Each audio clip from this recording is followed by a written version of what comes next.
Alternating current के बारे में बताने जा रहे हैं। अल्टरनेटिंग करंट का कंसेप्ट क्या है इसके बारे में समझा रहे हैं। तो अल्टरनेटिंग करंट पढ़ने से पहले हमें एक एक्सप्रेशन जो है ये लिखे है, इसको हमको आज सॉल्व समझाना है। ये है expression for the induced EMF due to coil rotating in uniform magnetic field and definition of alternating current. हम ये इंड्यूस्ड ईएमएफ जो है, इसी कॉइल को अगर मैग्नेटिक फील्ड में रोटेट किया जाए तो उससे इंड्यूस्ड ईएमएफ कितना उत्पन्न होता है, और उसी के बेस पर जो है हम अल्टरनेटिंग करंट को मतलब उसका कंसेप्ट देना चाहते हैं, अल्टरनेटिंग करंट को समझाना चाहते हैं। इसीलिए करके जो है सो इसके बारे में हम पढ़ा रहे हैं। और ये जो मेरा हेडिंग हुआ इसका नाम हुआ कि expression for the induced EMF due to coil rotating in uniform magnetic field and definition of alternating current, यानी एसी। ये देखा जाए ABCD एक कॉइल है, रेक्टेंगुलर कॉइल है, और ये यूनिफॉर्म मैग्नेटिक फील्ड में रखा हुआ है। ये B डायरेक्शन जो है ये मैग्नेटिक फील्ड डायरेक्शन है, फील्ड इंटेंसिटी का डायरेक्शन है। OP जो है ये फेस पर जो है सो इस कॉइल के फेस पर नॉर्मल है, और नॉर्मल जो है सो B से यानी इंटेंसिटी के डायरेक्शन से जो है सो फील्ड से जो है थीटा एंगल बना रहा है। यहाँ थोड़ा लैंग्वेज भी लिख दिया है। Let ABCD be a rectangular coil placed in uniform magnetic field B and let OP be the normal on the surface इस सरफेस जो यानी ABC सरफेस जो है इस पर जो है तो ये नॉर्मल है। तो कंपोनेंट ऑफ B जो है, B का कंपोनेंट यानी इस B का कंपोनेंट इसके डायरेक्शन में क्या होगा, ये जानते हैं कि कंपोनेंट अगर थीटा एंगल होता है तो B cos थीटा होता है, परपेंडिकुलर डायरेक्शन तो B sin थीटा। तो इसके साथ जो B के साथ ये टैग है इसलिए थीटा एंगल पर है, तो ये B cos थीटा, और थीटा को हम लोग ओमेगा टी भी कहते हैं। मैंने t सेकंड में जो एंगल बनाया यही ओमेगा टी हो गया। तो component of B along OP जो हुआ ये क्या हुआ, B cos ओमेगा टी। ये जो है ये मतलब ये इंटेंसिटी के बारे में जानते हैं कि ये मतलब इंटेंसिटी क्या होता है, यानी फील्ड इंटेंसिटी मतलब लाइन्स ऑफ फोर्स पासिंग पर यूनिट एरिया जो होता है, जो पास करता है उसको हम लोग B cos ओमेगा टी। तो ये एरिया जो है इसका एरिया अगर हम मान लेते हैं A है, if A is the face area of the coil, यहाँ लिखते हैं इफ कैपिटल A बराबर face area of the coil, face area of the coil. अगर face area of the coil है तब इसमें जो होगा ये लिखेंगे कि मैग्नेटिक फ्लक्स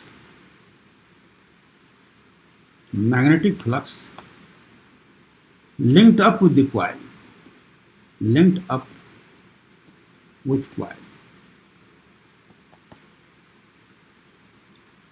ये magnetic field intensity per unit area जा रहा है। अगर ए एरिया से मल्टीप्लाई कर देंगे तो मैग्नेटिक फ्लक्स एक कॉइल से कितना पास करेगा, इसका वैल्यू हम लोग लिखेंगे AB cos omega T. Unit area से B cos ओमेगा टी, तो ए एरिया से हो गया AB cos ओमेगा टी। और अगर इसमें जो है ये कॉइल का जो है सो वन टर्न है, इस वन टर्न से जो है सो हमको कितना गुजर रहा है, मतलब AB cos omega T, AB cos omega T, AB cos omega t. और अगर इसमें जो है इसका नंबर ऑफ टर्न्स ऐसा हमको अगर n कॉइल हो जाएगा तब क्या होगा, इसको टोटल फ्लक्स जो होगा इसमें तब n से मल्टीप्लाई होगा। यहाँ लिख लेते हैं if capital N equal to number of turns of the coil, number of turns of the coil, coil का जो नंबर ऑफ टर्न्स कितना है कैपिटल N हो जाए तब लिखेंगे total magnetic flux, total magnetic flux कितना उसको हम 5 मान लेते हैं, और ये हो जाएगा हमको क्या, capital N AB cos omega t, where N क्या है, number of turns of the coil है।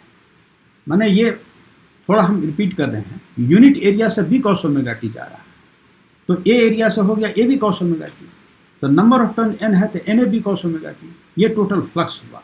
इसको हम इक्वेशन 1 सपोज कर लेते हैं, दिस इज इक्वेशन 1। अब जो है आप Faraday law of electromagnetic induction से जानते हैं, लिख देते हैं यहाँ, from Faraday laws of electromagnetic induction, electromagnetic induction,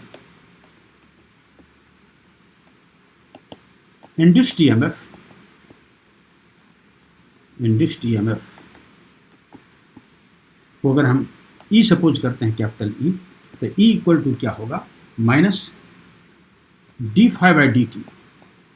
ये फैराडे लॉ, सेकंड लॉ, ये फैराडे का इलेक्ट्रोमैग्नेटिक इंडक्शन जानते हैं कि induced EMF in a coil is equal to minus d phi by d t, where phi the magnetic flux and negative sign तो देते हैं Lenz law से, तो E equal to minus d phi by d t हुआ। अब equation 1 से phi का value यहाँ हम बैठा देते हैं, तो ई इक्वल टू हो जाएगा minus d by d t, और फाई का वैल्यू हो गया N A B cos omega t.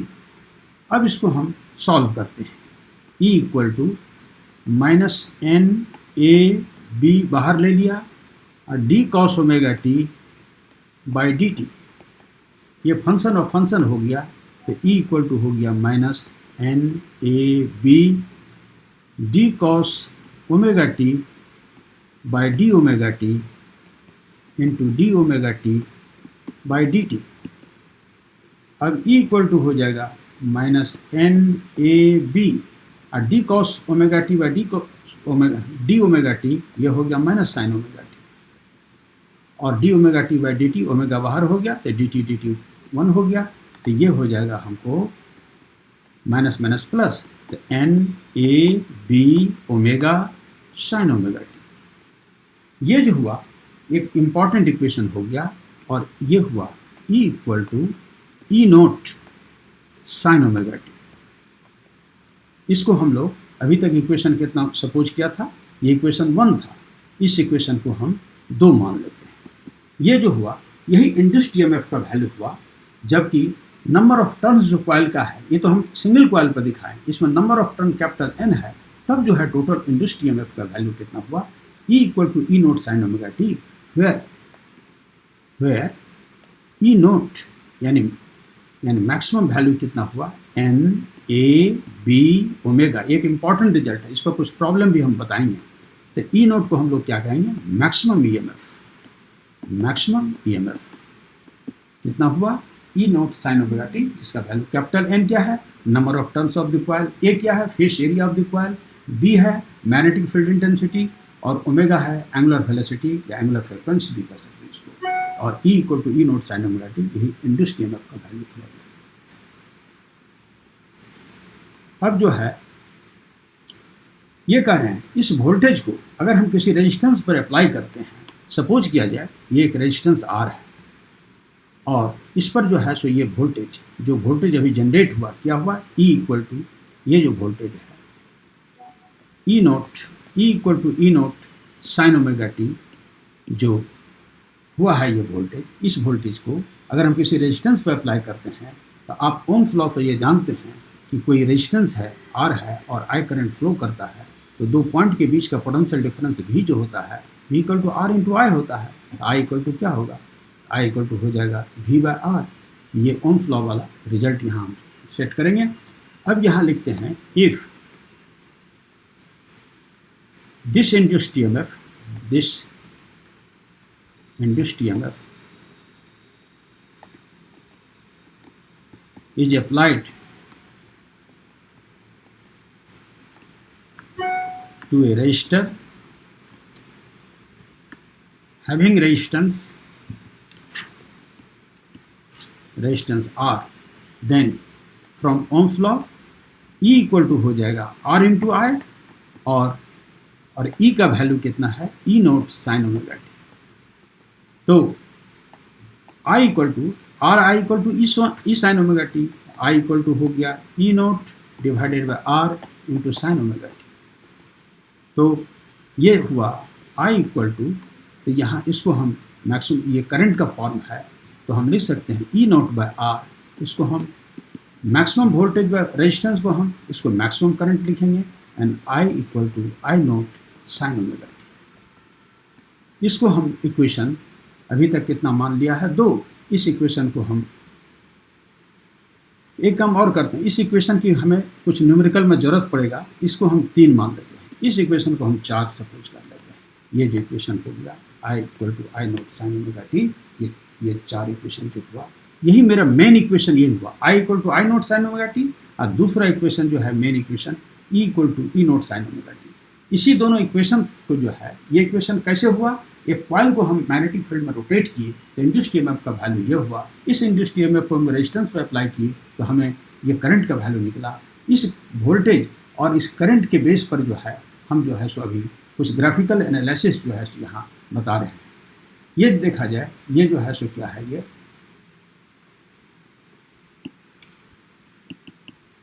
ये कर्व जो है ये बता रहे हैं। अभी इसको समझाने से पहले थोड़ा सा हम जो है हल्का से एक आइडिया दे रहे हैं। ये देखा जाए, एक फुल रोटेशन है और आप ये जानते हैं कोई पार्टिकल थीटा एंगल जो है टी समय में बनाता है। ओमेगा इक्वल टू क्या होता है, थीटा बाई टी। तो theta equal to omega T.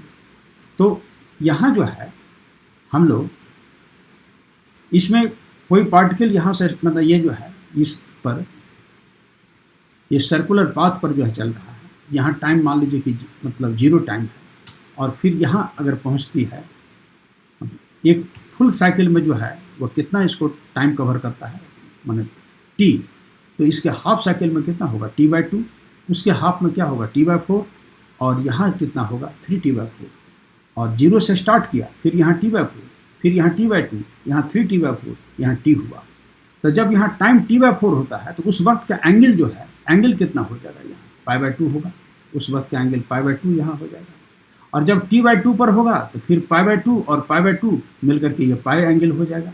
फिर यहाँ 3t बाई 4 पर कितना होगा, फिर अगेन पाई बाई 2 तो 3 पाई बाई 2, फिर यहाँ हो गया पाई बाई 2, ये हो गया, माना 4 पाई बाई 2 का मतलब 2 पाई हुआ।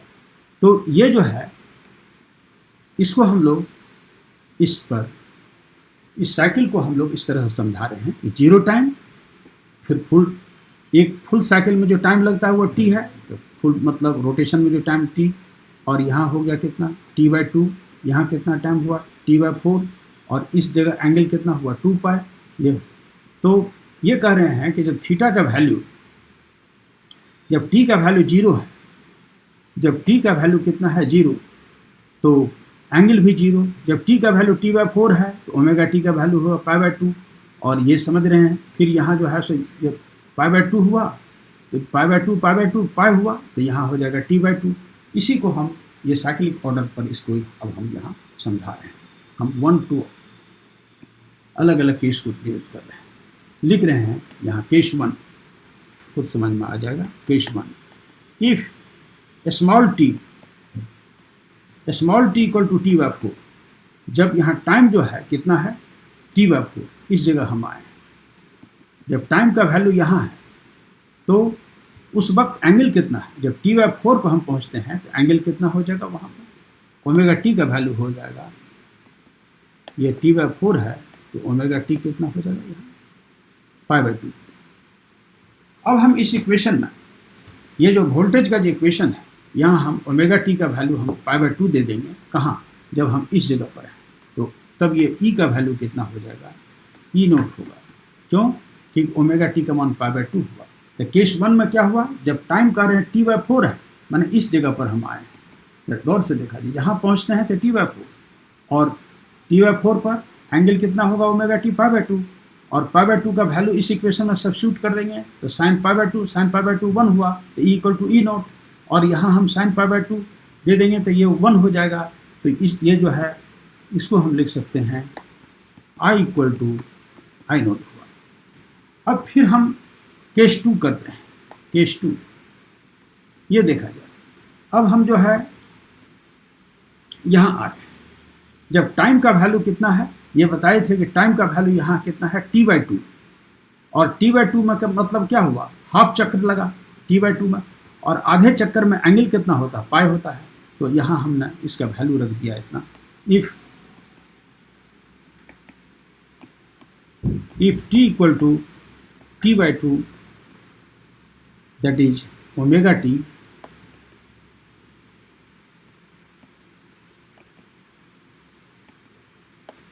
That is omega t equal to कितना हुआ, पाई हुआ। जब t/2 है तो कितना हुआ पाई।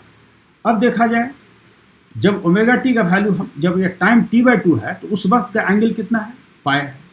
तो जब हम पाई देंगे तो साइन पाई का वैल्यू आप जानते हैं 0 होता है। तो I=I0 यानी 0 से मल्टीप्लाई करेंगे ये भी 0 होगा, अब वोल्टेज भी 0 हो जाएगा। तो लिख देंगे वोल्टेज =0 एंड करंट =0। देखिए मैथमेटिकली भी हो रहा है और ग्राफिकली भी हो रहा है। कैसे? तो यहाँ हम देख रहे हैं कि t/2 पर जो है मेरा वोल्टेज का वैल्यू कितना हो जाता है, यहाँ 0 हो जाता है और करंट का भी वैल्यू 0 हो जाता है। अब हम आ रहे हैं 3t/4 पर। अब लिखते हैं case third. If t = 3t/4, 3t/4 का मतलब एंगल हो जाएगा कितना, 3t/4 पर एंगल यानी π/2 3π/2 तो ओमेगा टी का वैल्यू हो गया कितना, 3π/2। अब हम क्या करेंगे, इस इक्वेशन में डालेंगे E = sin 270, तो ये जो है सो -E0 होगा और I का वैल्यू भी जो है सो -I0 होगा। तो देखिए मैथमेटिकल भी हो रहा और ग्राफिकली भी हो रहा। यहाँ हम देख रहे हैं कि इस पर 3t/4 पर जो है वोल्टेज का वैल्यू जो है ये नेगेटिव मान मिल रहा है और करंट का भी वैल्यू देखते हैं नेगेटिव हो रहा है। तो एक बार पॉजिटिव होता है वोल्टेज, फिर वोल्टेज नेगेटिव होता है। फिर t पर देखेंगे तो t पर 2π होगा तो sin 2π वो 0 हो जाएगा और मतलब और फिर जो है सो sin 2π 0 और फिर यहाँ तो वोल्टेज भी 0 करंट भी 0। तो देखिए कैपिटल T पर यानी 2π पर जो है सो करंट भी 0 हो जाता है, वोल्टेज भी 0 होता है। इस तरह से हम देख रहे हैं कि अलग अलग जो है सो केस में जब टाइम का वैल्यू t/4 है तब क्या है, t/2 है तब क्या है, 3t/4 तब क्या है और फिर t पर जो है सो निकालेंगे। इस तरह से वो सोन ये केस चलते रहेगा। तो इस तरह से ये जो वैल्यू निकलेगा। तो इससे हम ये देख रहे हैं कि वोल्टेज का मान जो है एक बार पॉजिटिव होता है, फिर जो है सो नेक्स्ट उसी साइकिल में जो है सो फिर उसके बाद नेगेटिव होता है, फिर नेक्स्ट टाइम में फिर पॉजिटिव फिर नेगेटिव। तो और करंट का भी उसी तरह का नेचर होता है, ये एक बार पॉजिटिव फिर नेगेटिव फिर पॉजिटिव फिर नेगेटिव। कहेंगे चूँकि voltage and current changes is sine alternately, मन अल्टरनेट फॉर्म में, अगर एक बार प्लस है तो फिर माइनस फिर प्लस फिर माइनस, इसलिए इसको हम अल्टरनेटिंग नेचर कहते हैं और इसीलिए इसका नाम पड़ा अल्टरनेटिंग करंट। एंड कहेंगे कि ड्यू टू दिस नेचर, लेकिन because voltage and current change their sign alternately and due to this nature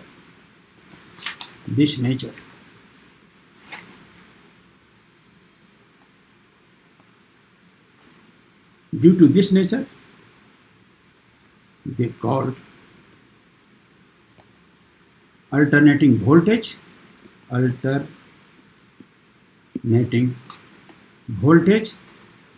and alternating current। क्यों इसका नाम अल्टरनेटिंग करंट हुआ, एसी हुआ? क्योंकि करंट और वोल्टेज जो है एकांतर क्रम में, माने एक के बाद एक साइन को बदलते रहता है। एक बार पॉजिटिव है तो फिर नेगेटिव, फिर पॉजिटिव फिर नेगेटिव। इसलिए इस नेचर की वजह से इसको हम अल्टरनेटिंग करंट कहते हैं। और अगर एक डायरेक्शन में जाएगा तो यूनि डायरेक्शन में होगा तो उसको डीसी कहते हैं। जैसे इसका हम एक डायग्राम बना रहे हैं, ये देखिए, ये जो है इस तरह का नेचर को हम लोग क्या कहते हैं, एसी। और इसी में जो है अगर ऐसा हो जाए कि पॉजिटिव पार्ट रहा और नेगेटिव पार्ट जो है सो कट जाएगा तो इसको हम डीसी कहेंगे। ये हुआ एसी, ये हुआ डीसी, यूनि डायरेक्शनल। एंड एक डायरेक्शन में जाने वाले को एसी कहते हैं, एक जाने वाले में डीसी कहते हैं, डायरेक्ट करंट। और अल्टरनेटिंग साइन जो है, माने अगर साइन चेंज हो रहा है, अल्टरनेट फॉर्म में जा रहा है तो उसको एसी कहते हैं। तो यही एसी और डीसी में जो ये फ़र्क हुआ और ये अभी जो है सो ये अल्टरनेटिंग करंट का जो है सो इक्वेशन निकाला और अल्टरनेटिंग वोल्टेज का, और इस पर जो है सो ये समझाया कि एसी और डीसी में जो है सो क्या फ़र्क है। और आगे जो है आपका एक चैप्टर है, चैप्टर 14, यानी इसमें आपको सेकंड पार्ट में कि semiconductor, electronics and materials end devices, उस चैप्टर में पढ़ना है आपको कि एसी को डीसी में कैसे बदला जाता है। जिस जन से एसी को डीसी में बदलते हैं उसको रेक्टिफायर कहते हैं। और इस प्रोसेस को, जिस प्रोसेस के द्वारा एसी को डीसी में बदला जाता है उसको रेक्टिफिकेशन कहते हैं। तो हम लोगों को जो है अगर हम ये नेगेटिव पार्ट को अगर मैंने कर्टेल कर दें तो हमको पॉजिटिव पार्ट रह जाएगा, तो इसको कहेंगे डीसी। तो इसमें जो है सो ये जो है इसको कहेंगे हम लोग हाफ वेव रेक्टिफायर, क्योंकि हाफ पोर्शन का रेक्टिफिकेशन हुआ, तो ये हुआ half wave rectifier, half wave rectifier, ये भी पढ़ना है। और ऐसा सिचुएशन हो जाए कि नेगेटिव पार्ट ये पॉजिटिव पार्ट रहा और नेगेटिव छट गया, लेकिन इसको भी हम अगर हम निकाल लें, फिर ये रहा, फिर ये मतलब जैसे नेगेटिव पार्ट को भी जो है सो अगर हम इसमें मतलब निकाल लें, तब जो है सो इसको कहेंगे, इसको फुल वेव रेक्टिफायर करते हैं। ये आगे पढ़ना है, अभी इसमें नहीं, फुल वेव रेक्टिफायर। ये बताया कि इसमें एक पीएन जंक्शन डायोड होता है, उसके द्वारा जो है सो एसी को डीसी में बनाया जाता है। और अगर सिंगल डायोड देंगे तो हाफ वेव रेक्टिफिकेशन होगा, डबल डायोड देंगे तो फुल वेव रेक्टिफिकेशन, वो आगे आप पढ़ेंगे। क्योंकि एसी डीसी का टॉक हुआ इसलिए मैंने थोड़ा चर्चा कर दिया। अब हम एक एनसीईआरटी बुक का एक प्रॉब्लम है, उसको हम ये बता रहे हैं। ये प्रॉब्लम है इसका, इस प्रॉब्लम को पढ़ देते हैं, इस पर उसके बाद बना दें।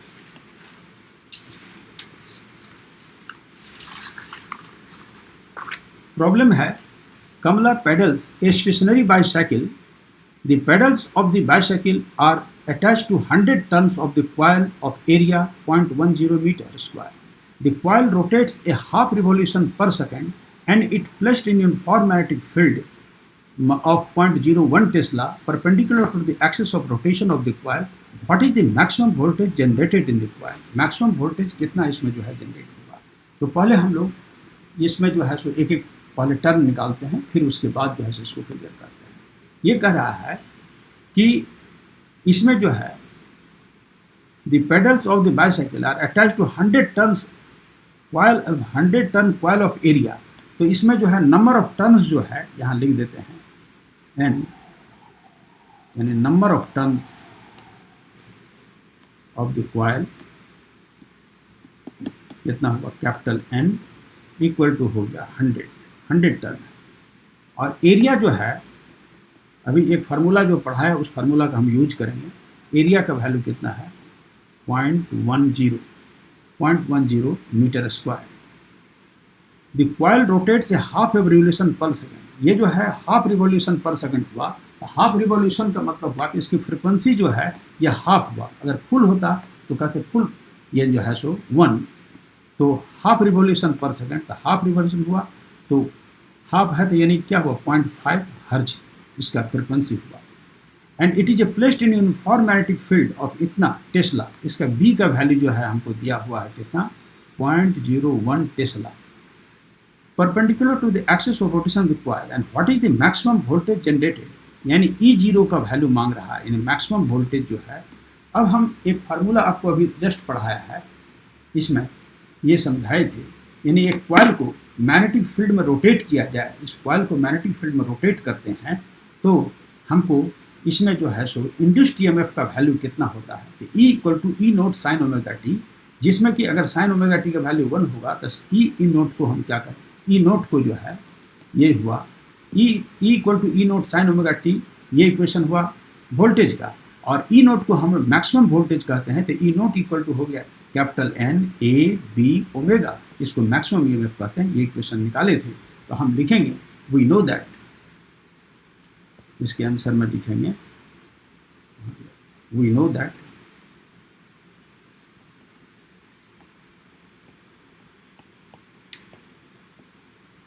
maximum voltage